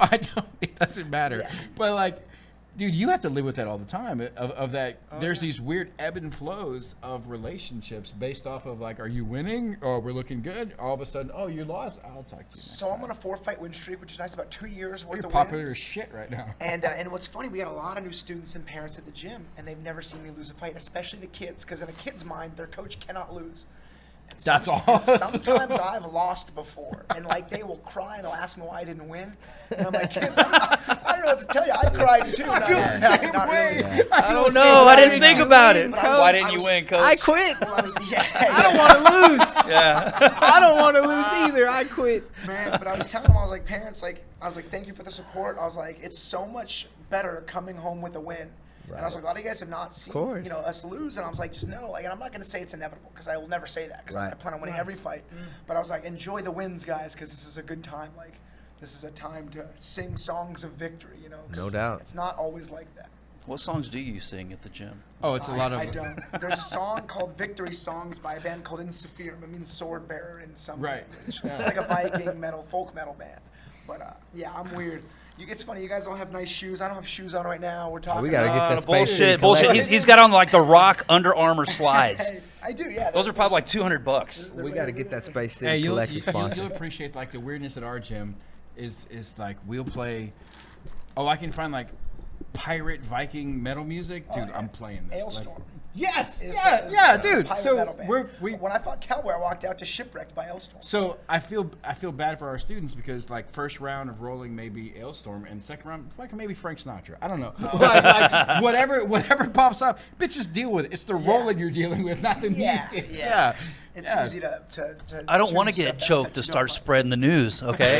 but your walkout songs like fit you.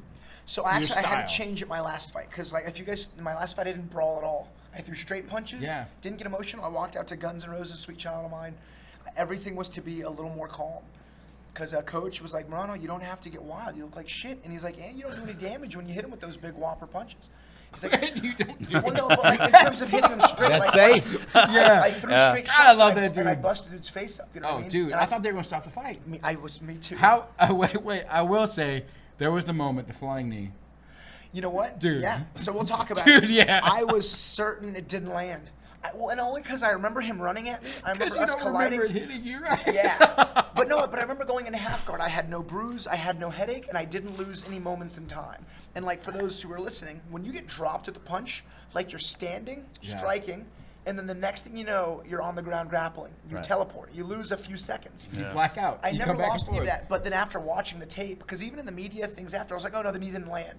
And Coach Matt is watching, and he's like, oh, and I see him react. And then after the interview, he's like, dude, look at this. And he's like, not only did he land, it dropped you.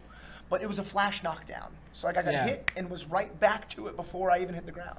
Dude. But it definitely landed, which made it for a fun, I was hoping they would have stopped the fight, but I wasn't banking on it. I wanted to fight that third round. So when they said we're fighting, I was like, awesome, going into plan. The third round was the best round. It was the most entertaining round. So I'm sitting in the house, and I've got tradition in my house. All of our amateurs, I've got probably 13 kids who they idolize you. Hey, like cool. idolize your style because that's what we talk about like, listen, dude, you either fucking get it or you don't. Like Yeah. there's no in Yeah. between. There's no in between.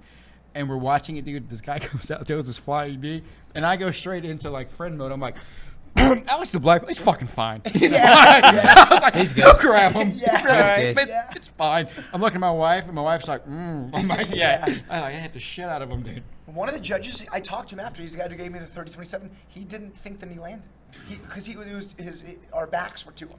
He Okay. was like, and he asked me, he's like, "Did that knee land?" And I was like, "No, it didn't land." Good call.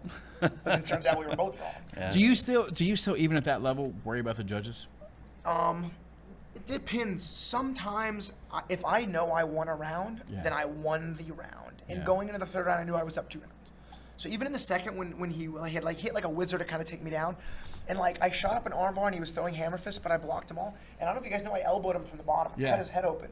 So there was like 20 seconds of activity on bottom, and I did all the damage. Now, not to the extent of other fighters, man, but like you're a black belt in jiu-jitsu. Like you've been around. How long have you been a black belt now? It's longer than I've been in the UFC. It'll be 7 years in January. Dude, As a black so belt. going into third degree? Third degree Almo- next January. Next, correct. yeah. So you're very experienced on the ground, comfortable on the ground. When's the last time you shot a takedown? I just feel like I'm good at maintaining range in boxing in the 4-ounce gloves. And I also enjoy that. Plus, like the knockout victory is the most valuable victory. Definitive. Submissions to me are an easy way out. They all are. Yeah. You know what I mean? You give them a choice. Knockout, you don't give them a choice. You shut them off. It's definitive. That's Like, good. But That's to be fair, that's interesting. If Simmelsberger did give me more trouble on the feet, I would have used my grappling. I would have. Would you have? I would have. Come on. I would I have. don't believe him. I can tell. I can tell you don't believe I that. don't believe him at all because I feel like Yeah. if Simmonsberg had cracked him hard on the feet, Alex would be like, "Fuck you." get Here the comes fuck my back up. Yeah. We actually had a conversation about that, Matt and I, and also Safe and I. Like when guys just start brawling, that's like the easy way out because Yeah. you can get clipped and lose and be like, "Hey man, I went on my sword." Like, what's hard is staying in the fight the whole time and being disciplined and making good decisions and being technical. Like Right. that is what I believe is most challenging. I think there's a difference. I can't. I'm sure I have, but I don't recall you just brawling.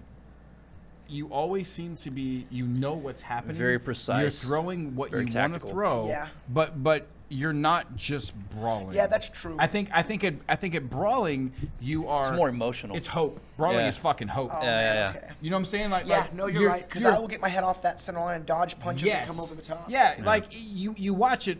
He's throwing an overhand right, but if you know when you're watching it, it's technical. His hands offline. His head's offline. The timing was good, yeah. Right. So I would never call you a brawler, but I would say that you are a guy who is willing to exchange, but is going to do it properly.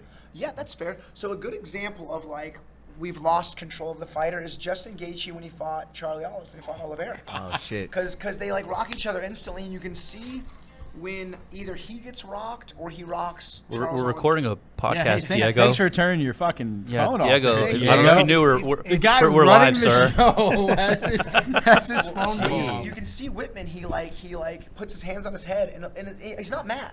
Right. But it looks like he's like, oh no, we've lost him. We've lost him to the bloodlust. Yeah. And sure enough, the fight ended. Whereas they kind of shit away from the game plan. I'm not critiquing or judging. It's just like that You can fight was judge so that, right. chaotic.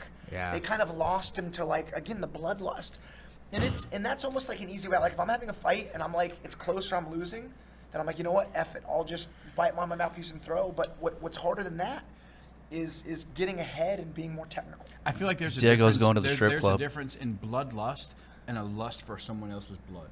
Like I feel like when you have bloodlust, Justin Gaethje. It could be your own blood, and you still achieve the goal. Right, Yeah, right. It's yeah. there. You're just fucking throwing. You're like, I'll land mine. His isn't gonna hurt me. I'll take his to give mine.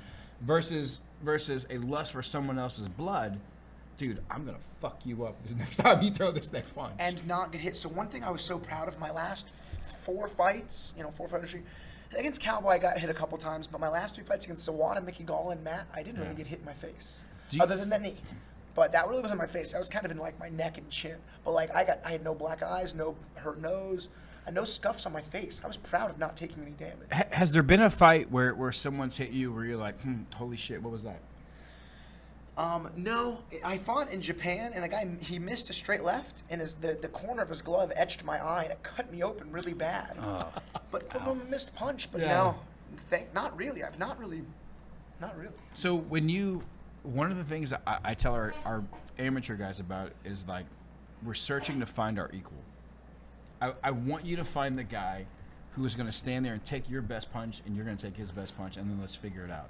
Do you feel like there's been a time where you're in the cage, you're fighting, and you're like, oh yeah, this is fucking it. This is the guy who's going to stand here with me? No, mostly I don't know. That's tough to say because I've not really been blistered up. But I have when I fought David Zawada, that German dude. Yeah. I hit him with some whopper right hands, and he didn't budge. And then and then when I fought that Irish kid, I hit him with some big right hands, and he didn't budge. And even Semmelsberger had a chin on him.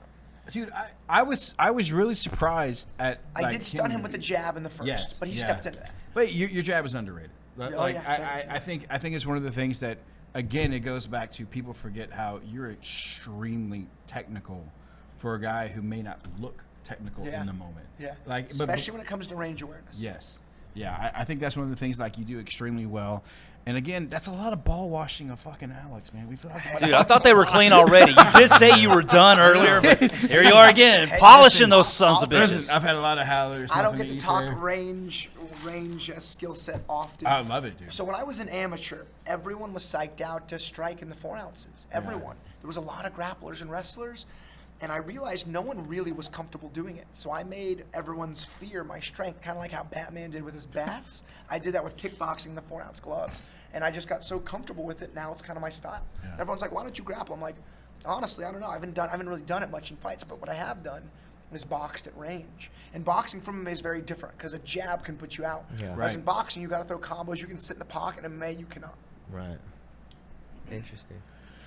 You bastards. Once again, hey, thank you to our sponsors, Howlerhead Whiskey, Sheath Underwear, Bump Box, Space City Collective. I can't wait to see what they bring us tomorrow. Dude, those guys are like exploding, man. I saw Dennis Rodman was out at their shot. Hey, cool. I mean, Dude, yeah. Listen, I can't. say They've that got my more followers sponsor. than we do, I wanna think, say at this it. point, man. We really. Well, the great thing about bringing them No, on not yet, not yet. is that they do a lot for us, but we've always told Christian, like, man, if y'all are not going to benefit and y'all aren't going to grow from Yeah. this, you don't have to do anything from us. We want to see y'all. Of course. Oh, I think, dude, and they have grown. Dude, like, shouts Christian it's amazing. Guzman, and I always forget his brother's name. I'm an asshole. You get these fighters now like Cheeto Vera and Yeah. Brandon Moreno, like ordering stuff and hitting them up and getting it shipped out to them. Oh, no way. That's awesome. Yeah, dude, the 1,000%. We found this sponsor based off of like it was a guy that we loved and respected.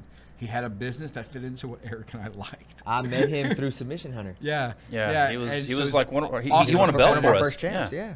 Dude, and the fact that like his business has grown from it, that's awesome. the biggest, Win-win. biggest That's aspect the of way it, it's man. supposed to work. Hey, one thing I wanna ask you guys before we get out of here in a few minutes. Diego, how long have we been going, man? An hour. Over an hour. Fuck Diego. You got any Well, we went for like an hour before Diego Diego, got you all haven't set said up. shit Yeah, today, you have any Diego. questions for Well, Alex? look, dude, he can barely stand, him a man. How question, much Alex. Howard's y'all pouring in his I'm cup? actually, no, I don't got some stuff, but I'm actually pretty excited that he's here because Yeah, use I'm the actually mic, excited. asshole. Yes, I know. Use the mic, Bob. I'm actually excited that he's here because I've been watching him. I mean, for a long, long time. I mean, through the boxing, through Savarese, and Yeah. you know. So it's excited to even hear you. You know, so I mean, I really don't have any questions. Just I'm in awe. One line of cred. You gave me a quote one time. I was asking about hooking up all the AV work, and he said one is none and two is one. Mm-hmm. And that quote I have used ever since. I'm talking like for jiu-jitsu in terms of like routing and contingencies. I'm like, you can't have one go-to move because what if it gets countered? You need two. So his quote, which you got from the military, Yes, sir. Yes, sir. was one is Yeah. none and two is one. So you're Yeah. always prepared. And dude, I have like two of everything in my car now. Like, that has helped me a Oh, lot. thank you. That's The an only awesome thing quote. he doesn't have is 2 wives. No, of course Not- not. Hey man, I was happy to get one wife. There I you did. go. Yeah, he output Hey, his there. coverage, man. Where Hey. can so where can people learn more about you and your gym? Oh, I mean, I don't really do much on social media. Watch, Do you have a website? You really don't, man. Watch the Fight Pass. Watch the Fury main cards and just listen to me on the commentary. Yeah, Just bang. dosage There you of- go. What's your gym's website? MMA the Woodlands. He wasn't sure. He was not sure. No, for us. we got a good website. My brother Yeah. does all our website Yeah. stuff. He's a very You got anything for Alex? successful man. No, dude, we talk all the time off. All right. off That's what all. what we I- talk about needs to stay off the air. So. Okay, so Yeah. I have some questions. Number one, when did the handshake go away and it either became the fist bump or the weird hug? When did that become a thing? For who? Alex? Just in general, in life, man. Like, when COVID hit. Fist bumps are just better all around. yeah. When people got sick with COVID, they I don't want to be shaking hugged and hands. people keep fucking hugging me. Do you want somebody to push your stool up? To the bar. To the bar. Would you prefer that? I mean, what day Have is you stand up? Do you want Is it? Do they have money? You know, I mean, I'm. Okay, real quick before we get out of here. It's a sign of respect, I think. Hey, where it's we like, going hey, to I eat at? respect you. I I'm want to going hug Papa's you. Barbecue. Papa's barbecue. What fight are you looking forward to the most tomorrow? Man, You okay, first, Wayne. me first. Okay, Go. honestly, I'm looking forward to the main event, obviously. One But- fight. No, But- one. but you I'm say going one. one. One. Alright. One. Going with one. Go. Damn it. Because you asked me to pick one. I'm going Paris Moran, Josh Van. Because Josh Van came up to me, a few Right events after. back, and he ran it like he came up to you, like he came up to you. He's telling anybody, listen, I want to fight Paris. After Paris' last one, I want to Yeah. fight Paris Moran. And I'm like, wow. Okay, Not an easy task, That's but he's not at confident, all. man. I But dude, respect he's that. got the fire and he's got the balls to do it, and he made sure everybody knew it. And he spoke this fight into existence. You got like this upcoming fireball of a rookie going against like the precision tactician that is Paris Moran, who's arguably UFC ready. I'm looking forward to that one more than any of these fights. And you can expect Van to go out there and try and finish. He is man. looking for the He's not finish. gonna play it yeah. safe, like- Yes. It's All right. going to be a big test for Paris, too. I mean, as precise as he is. No But, doubt. speaking of Alex's point earlier, Josh Van is another one of those guys that thinks, I'm the best fighter in the building. He's got that self-belief that, you can't measure. It's that intangible. You look at Josh Van though, real quick, and He's Asian. he he's Well, Is yeah. that what we're doing? I'm Yeah. My bad. I'm sorry. I thought we were doing that. like as far as his career goes, amateur and pro. He's probably been training maybe 2 years, Dude, 3 he's years. so Yeah. new to the game. Crazy. He's so I know. new to the game How still. active he is too is nuts. It's impressive. So he made his amateur debut in December 12th, 2020. yeah. That was his He's amateur 2 debut. years in. He's 2 years fucking in. And his And amateur he's- debut. and he's fighting Paris Moran. I guarantee Scotty and those guys are like, hey man, you've shown up a few times and like you've shown a win. Fuck it, let's get into a Okay, fight. Let's get into a fight. Let's try it. he made Yeah. his pro debut Knowing Scotty, yeah. October 17th, 2021. It hasn't even been a year, and he's got 6 fights. That's awesome. And that's got to be close to a record.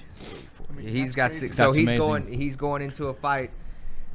Within 10 months, he's fighting Paris Moran. So we got Paris Moran and Van for you. That's me. Alex, who you got? So I have to go with Luna and Jake. Of course. I just trained so much with Jake, and Luna's a vet, man. He's fun. Everybody. That's a good Both scrap. guys got power. Both guys can grapple, and they're both veterans. That's gonna be a good fight. Diego, who you got? Moran and Van. You piece of shit. Hey, I went. Hey, go check out their Facebook fighter profile. Yeah, on Diego did a YouTube. great job on those interviews. So if you guys get a chance, go ahead and look it up. on Eric, there. who you got? Man, I'm gonna go with Mercado and Torres. Fuck you. I like Justice Torres. I mean, it's just and Chicho Mercado. yeah. Mercado's demeanor is just awesome. Like he's such Yeah. a nice guy. You can't not like him.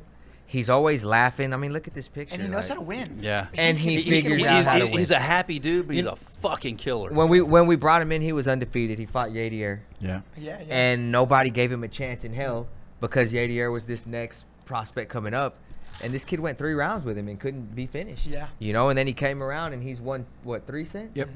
You know, and his last one he finished standing. Who, TKO. Matthias Camillo? No, he fought Before that was Matthias Smart. Rosen. Yeah. Josh Yeah. Rosen. He's fighting. He's the underdog in every fight too. Every I mean, fight. I haven't seen the odds. He but I would wasn't imagine supposed to so. win the Matthias Camillo fight, and he No. turns around and triangle chokes him. Yeah. Never had any look like, oh, this shit. I'm in over my head. I'm defeated Yeah. ever. So I'm extremely biased. The first fight of the night is one of my amateurs, Joshua Aliman.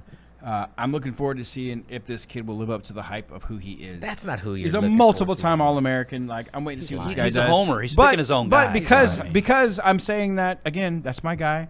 But on the main card, the fight I'm looking most forward to, dude, I want to see if Heffernan can get past Luna. Oh, Like that is a massive deal because Luna is a Texas OG. He is just a fight OG in general. And the Luna I saw fight Junior is going to cause some different techniques, some different problems for Heffernan than he's faced in the past. Yeah. And I think Jake is going to have to go to a different bag of tricks than his normal bag. Jake usually just takes people down and fucking you are not Yeah. getting up. Yeah. You're not getting up. Now Jacob's last he fight was Dimitri. if he does that to Luna, holy shit. Like wow. So I'm looking forward to that fight because I want to see where does Jake fit into our 45 division? Because if he wins this fight, he'll be 10-2. 9-3 with a victory. So, dude, 9-3. Good record. It's a great record. It's a Yeah. great record. great Now record. he puts himself into the He place enters of, that title hunt. of the Butlers, of the winner of Mercado and Torres, Yeah. of the Aliv and Richard. He puts himself into literal title contention. I really like Jake versus JC Butler. I do. Man, I actually tried to book that fight a little while back. I do. I remember. do I really too. love So that let's fight. see what happens after this week. So like, and if I'll be totally honest, it's already like written out for the next like It a is. November card that I have. Oh, not December. It's penciled. No, November. It's penciled in. We We'll talk. follow a very strict code of one fight. I agree. We are fighting Luna, and then I we'll agree. talk And after. then we talk. Damn, there's some banger fights on here, man. Dude, De Leon and all Murphy, over, Whitney, man. and Darren Guzman. Hey, DJ Taylor Whitney Murphy's and a good Santiago Hey, show. before we Guzman, get out of here, man. I do want to make sure that so we've been talking about our Fury Amateur Series exclusive agreements we're giving out, right? And I want Alex, I think you'll appreciate this. We would give you some of the details of what like the maybe not fuck me. Okay, we didn't I tell don't think Alex so. anything. So when you Alex, were I don't know amateur- shit. when You were tell me amateur, nothing. You were guaranteed nothing. No. You were guaranteed maybe you get some shorts to come out and fight. That's if you went and bought them. They gave out shorts. He got nothing. Shorts. No, I don't So, get nothing. so if you went and bought the shorts, you had your own shorts. So what we are doing is, again, we understand that our role is to build prospects for the UFC. We have the amateur series to build prospects for Fury. Cool, yeah. So what Eric has decided to do is that we're looking at the top prospects, and you have to earn this right. It's gonna be selective. It's not for everybody. It's not. It's not. You are going to be sponsored by this podcast, by the Fury Unleashed podcast. We're going to pay you to go out and fight What? as an amateur. Hey. We're going to help you pay for your medicals. We're going to help you be an amateur fighter and groom you to go into Fury. If you win as that amateur, you get a title, whatever it may be, we're going to bring you over to Fury. You can get 4-5 deal guarantee. So it is 4-fight deal guarantee. It is very few amateurs we are taking. Brandon Taylor. Brandon Taylor's is one of the the first ones we first signed. amateur that we have signed. Is that the 4 ounce. 4 ounce. Yeah. I 4 saw him ounce. make his debut. Yes. Super athlete. Yeah. Super athlete. I And remember that really, fight. we're looking for guys looked like a that pro. we're looking for guys that are serious and they want to turn pro. They want to fight as an amateur multiple times. What about in a year. Jeremy's Right. guy? Who? Miles Banks. Miles Banks. Dude, yeah, Oh, 100%. Yeah, So Miles. so well, listen, the war guys. We already sat down with Copley and Yeah. Jeremy, and they've said, hey, Miles, Kyle, James Ford, Todd Rank. all of their guys that Yeah. they know are serious and want to make a run as a pro. They're like, man, we want. So them again, in this and then to be program." clear, this agreement is not for everyone. We are not just handing it out because you fight for us. Like if Rich was a fighter, I would never give it to him. Son of a I bitch. don't blame you. Son of a bitch. I've been beautiful without a shirt. So my wife says that she's a liar. So we My mom tells me the that, agreement too. is that we're going to take the best amateur fighters and we're going to give them the platform to build their career to get where you are at, Alex. Cool. Unlike you, who is uncertainty the whole time, and uncertainty, not that you were looking for something, but it was like, fuck, I mean, I'm just fighting. Yeah, I'm just proving myself as who I am as a man. We're gonna give them the route that, hey, listen, if you're this amateur, you're amazing. We're gonna get you to Fury. From Fury, we're gonna get you to the contenders of the UFC. One of those two things. And so, Eric and I will be announcing over the next few weeks who those amateurs are. And that list will grow with every show, but it will not be every amateur. Every amateur does not get that. You have to win. You have to prove yourself as a martial artist and as a person who wants to grow themselves as their own business. Alex Morono is a business. You got to grow yourself. That's as a what so business. many fighters don't understand. Yeah. You know, one cool thing that's going to have another effect is the guys who don't get chosen. It's going to not piss them off, but like when I was coming up, I was never given easy fights ever. Right. Whereas I saw some guys who were fed easy fights, yeah. and it made me want to win my fights even more. So I mean, that's going to have like multiple positive effects. That'd be cool. And Side everybody note- has different goals. Like Yeah. some want to go to the UFC, and some like they just want to fight, and these are bucket list things, you know. So we understand like, well, we can give this guy, and we can give this guy. They have different goals. This one doesn't need as tough of a fight because his goal is not to be in the UFC in the next 5 years. Right, So we understood. Yeah, we get that. Hey, before we get out of here, I want to give a shout out to Ric Flair for faking a heart attack during his last match. I don't know if any of you guys actually watch Ric Flair. I last did. time, I saw but- some highlights online, but yeah, you give the shout out. You know, Hey, some listen, would say it's in poor taste. I this- read this- something about that. This may just be for me and Wayne at and this that's moment. fine. That's fine. No, there's a but- lot of people out there that like this. Yeah, hey, also. listen. If you're 73 years old, Ric Flair and faked a you're- heart attack when he was in his 40s. Okay. If you're faking If a you heart were attack, offended by this, I mean, still this is the He- most dude, he just relevant wrestled. thing. He faked a heart attack Yeah, in front yeah. of his fucking kid. All right, so hold on. So we got to like back it up a minute because like a Hey, I'm lot trying of to eat some people are barbecue. like Eric that have no idea like what All went right, down. so Ric Flair Ric just Flair's wrestled last his match. last match. His son-in-law like promoted this Where? big event. Is in Nashville, Yep. I believe, and sold out, capacity crowd. A buddy of mine flew. Like, hey, are you going? Like, no, I mean, we got stuff to do, so Yeah. you know, not gonna make it. But yeah, dude, they packed the place out there for Ric Flair's last match. He's had like 4 or 5 retirement Yeah, matches he's at this point. I mean, retired multiple times. Hey, mark my words, this was not his last match. He's gonna do He's- it he's again. gonna do it again, He's already yeah. promoting like he did a thing with Carlos Colon in I Puerto saw Rico. it. It's like, I saw it, dude, yeah. you just did your last match. At least like let that wear off first. So 73 Anyhow, years old. 73. He's got his family in the audience, and this, God, you're Dirtiest a stud. player in the you're game. A stud. You pull a fake heart attack, like Did he win? Yeah. I mean, yeah, but you know, Okay, well, fucking wrestling. winning is Yeah. everything. it's wrestling. I mean, Winning come on, is yeah. everything. All right, hey. It was his last match. Of course, he was gonna win. You know. Before we get out of here, Wayne, where can all of our awesome family and friends find you at? Man, I'm not pumping my own social That's what media you're supposed on to do, here. man. That's, They'll find him in the that's what cage you're after supposed to at UFC. j.wayne Leggett on Instagram, and you can find me on Facebook too. I'm not sure Alex even knows his, but Alex, do you know what you're? Alex Morono MMA. Alex across Morono the MMA. board. Eric, I don't know, man. he doesn't Yeah, know. see, shit. at There Eric you go. 831 or There you 832 or something. you 831, go. your birthday. Yeah, that's what. Fury Fighting Championship. There you go. Hey guys, you can find me at Fury Fighting on everything. At Hey, Show Alex- Enough Stuff Alex, on man, Instagram. dude, thank you Stalk so him. much again for being on this podcast today, and congratulations to all that you've achieved. Yes. Wayne, you suck. Cool. So Thanks, Wayne, Yeah, if you want to Wayne, get a can you hold of us out me, here, brother. hey, if you want to get a hold of me, don't call me. Just Yeah, don't text call me. me. Just text me. Just text me. If I don't All respond, Hey, the time for talk is over. This has been Fury Unleashed. Woo!